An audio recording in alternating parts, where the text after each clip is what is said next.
Yes, salut à toi, chapitre 13, et aujourd'hui, ça ne plaisante plus.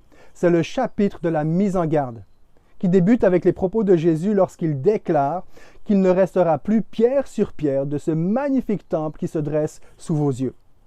Comme souvent, Jésus explique une réalité plus lointaine, plus profonde, à partir d'une simple question qui lui est posée ou d'une situation qu'il vit. Et c'est le cas dans ce chapitre 13 où il y a deux événements entrelacés, deux événements prophétisés, à savoir le premier, la chute de Jérusalem en l'an 70, et le deuxième, le retour du Fils glorieux. Et là, immédiatement, ses disciples sont préoccupés de connaître les détails sur le quand, le comment, le où est-ce que tout cela va se passer. Et Jésus leur précise à la fin du chapitre très clairement que personne ne le sait, hormis son Père. Lui-même n'est pas au courant. Nous sommes tenus dans l'ignorance. Et c'est une bonne chose, parce que l'ignorance active notre dépendance envers Dieu. L'ignorance crée une tension positive quant à notre fidélité envers Dieu. Dieu ne désire pas nous voir être fidèles envers son Fils 5 minutes juste avant son retour. Dieu désire nous voir entretenir cette relation de fidélité de jour en jour dès l'instant où nous avons découvert son amour. Cette ignorance éveille en nous un sens de l'urgence sur l'importance d'annoncer la bonne nouvelle. Comme c'est mentionné au verset 10, il faut avant tout que la bonne nouvelle soit annoncée à toutes les nations. Encore cette dimension de toutes les nations. Et c'est ça qui est important dans ce chapitre, d'être trouvé prêt, fidèle envers Jésus et passionnément engagé dans cette volonté à manifester, à exprimer l'amour de Jésus. Cette ignorance nous garde aussi en éveil par rapport aux imposteurs et aux signes des temps. Ce chapitre n'a pas pour but de nous aider à prédire l'avenir, mais de nous aider à discerner les temps que nous vivons aujourd'hui, toi et moi. Ce chapitre met en évidence que notre appartenance citoyenne et politique n'est pas de ce monde.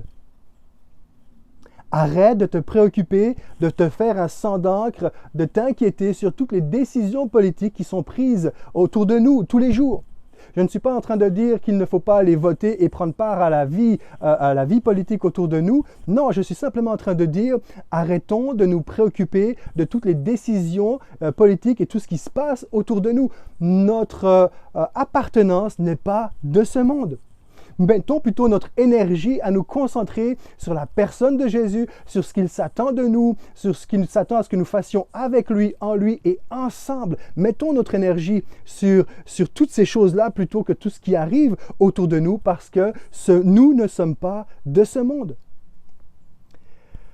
Enfin, tout ce qui est mentionné ici, non seulement est en train d'arriver, mais jusque dans les moindres détails, va se dérouler, va s'accomplir. Au même titre que Jésus connaissait les moindres détails sur le moment où il a fallu aller chercher l'anneau au chapitre 11 pour rentrer à Jérusalem, tout ce que Jésus avait dit dans les moindres détails s'est accompli. Jésus savait qu'il allait mourir, comment est-ce qu'il allait mourir, par qui est-ce qu'il allait mourir et combien de temps il allait rester dans le tombeau. Il le savait, il l'a annoncé et ça s'est accompli. Il savait que Jérusalem allait connaître une chute monumentale que les livres historiques nous rapportent encore aujourd'hui, qui a eu lieu en l'an 70. Ça va arriver pour de vrai. Jésus dirait, en vérité, je vous le dis, ça va arriver pour de vrai. Laisse-moi te lire les quelques versets, les derniers versets de ce chapitre 13. Soyez vigilants, restez sur vos gardes, puisque vous ne savez pas quand viendra le moment. Les choses se passeront comme lorsqu'un homme quitte sa maison pour un long voyage et en laisse la responsabilité à ses serviteurs, en confiant à chacun sa tâche. Il commande au portier de veiller. Tenez-vous donc aussi en éveil, car vous ne savez pas quand le maître de la maison doit revenir. Sera-ce tard, à minuit, au chant du coq, tôt le matin, qu'il ne vous trouve pas en train de dormir s'il revient à l'improviste. Ce que je dis là, je vous le dis à tous, tenez-vous en éveil. Faites attention, soyez vigilants, prenez garde, veillez. sont des appels qui reviennent 6 à 7 reprises dans ce chapitre. C'est sérieux. Le voyageur, c'est Jésus. La maison, c'est son règne. Remarquez, on ne parle plus de temple. On ne parle plus de temple. On parle de sa maison, de sa famille, de son Église à travers laquelle se manifeste le règne de Dieu autour de nous.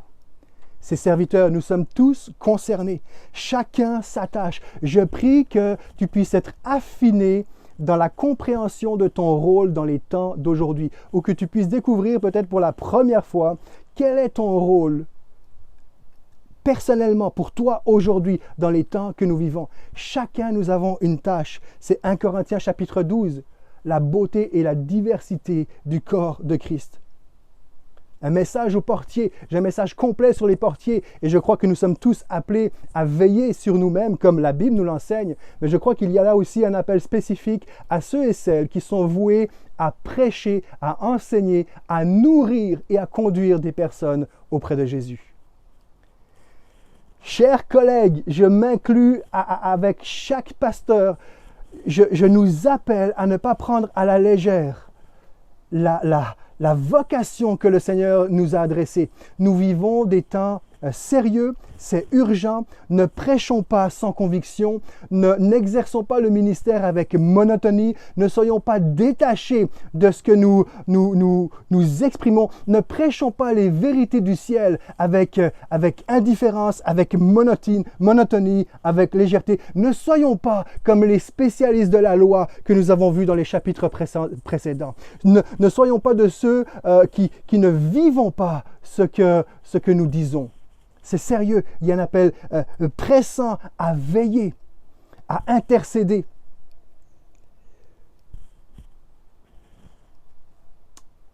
« 16 jours avec Marc. Je crois que c'est la lecture de la parole de Dieu. Apprendre à connaître Jésus est un des moyens de rester éveillé.